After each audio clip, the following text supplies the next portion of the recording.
Hey people, we carry on today talking about what it means to be a servant of God.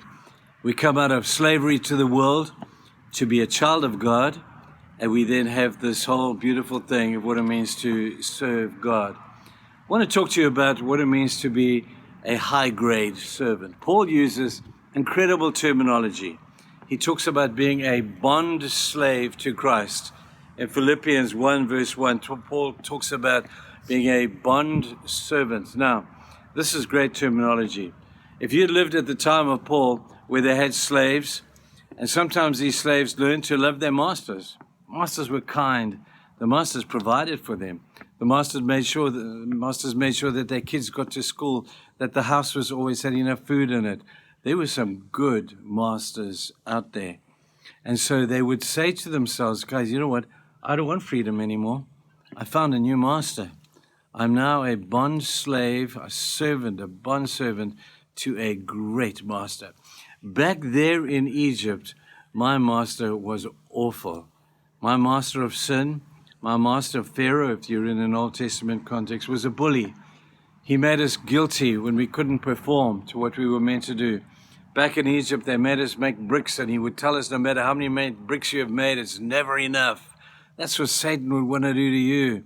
He lays guilt that you're never going to be what you're meant to be. You're never going to be able to deal with the things you have to deal with. And you get yourself into guilt and bondage. That's a different kind of bondage to the slave of sin.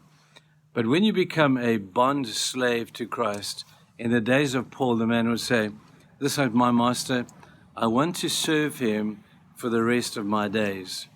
So he would put his ear up against a door, and he would stick an awl through his ear, pinning him to the door. This is a bit painful, man. I don't want to do that. But he would do this in order to show how serious he was, to say, see my ear? It is stuck to the door of my master. I am now a bond servant to this guy. I have learnt his likes. I have learnt his dislikes. And I have trusted this man for 7 years, because after 7 years, you could be released. But then after 7 years, if you wanted to stay with that master, you had to do the whole thing.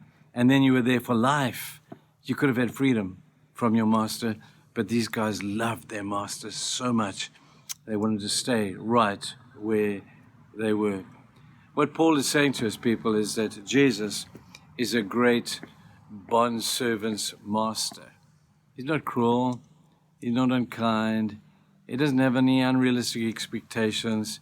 He has expectations, and he's given you the power to fulfill those expectations if you will love him and serve him as you should.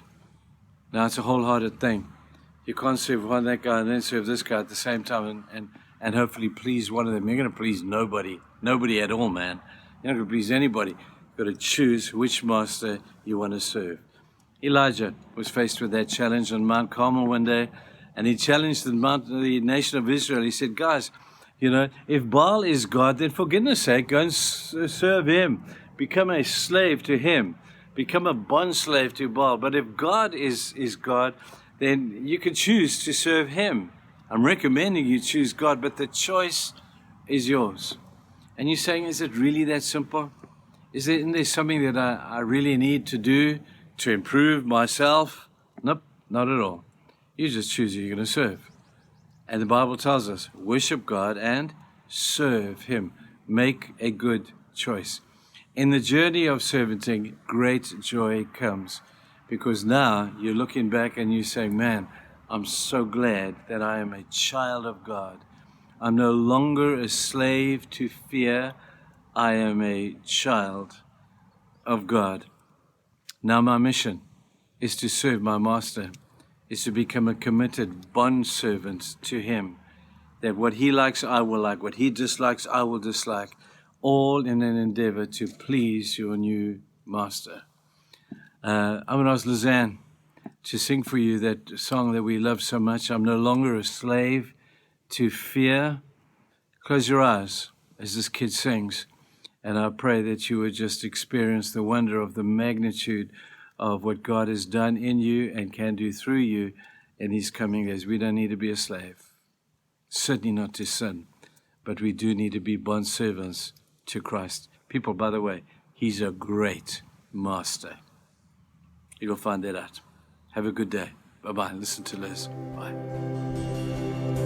As you unravel me with a melody, you surround me with a song of deliverance from my enemies, till all my fears are gone. Now I'm no longer a slave to fear, 'cause I am a child of God.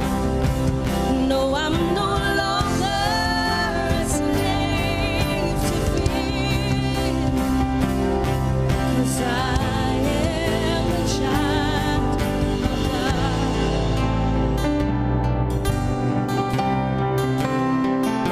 From my mother's womb, you have chosen me.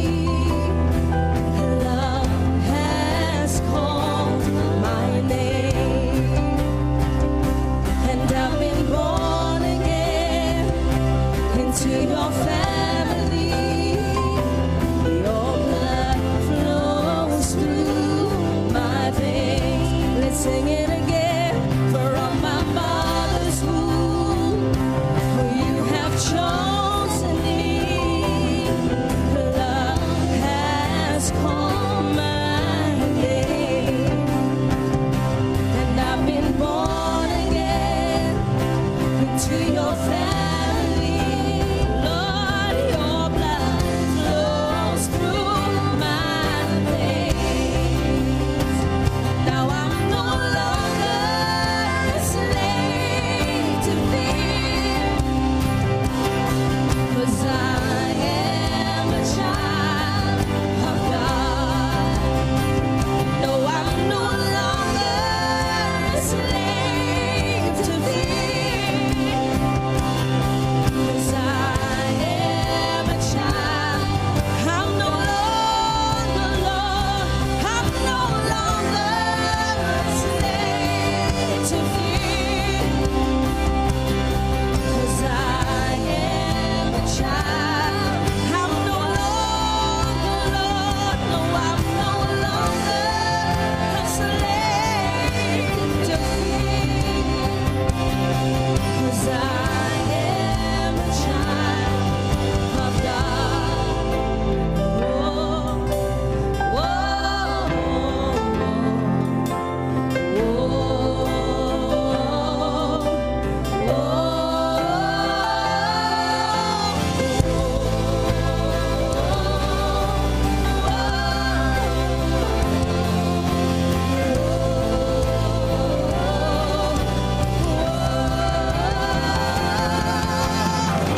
you split the sea so I can walk right through it.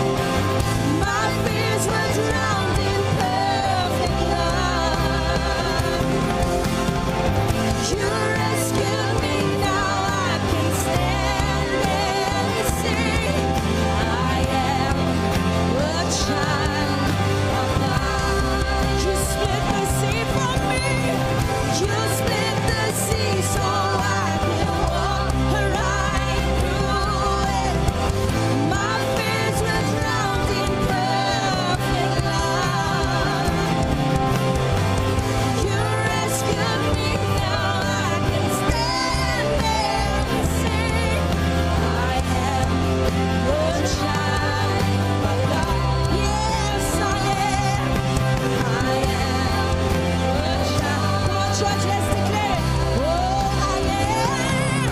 Yes, I am a child of God.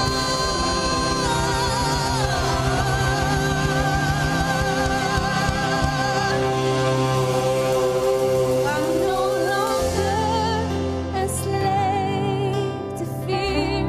Come, let's sing it out, church. 'Cause I am a child of God. No, I'm no longer a slave to fear.